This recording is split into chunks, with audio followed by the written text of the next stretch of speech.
Sector 24 Indiranagar युवा group तथा sector 24 पीड़ो पट्टो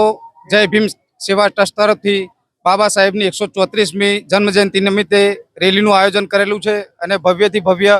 રેલીનું આયોજન કર્યું છે અને દરેક સમાજના લોકોએ સાથ આપીને સારું એવું રેલીનું આયોજન કરે છે।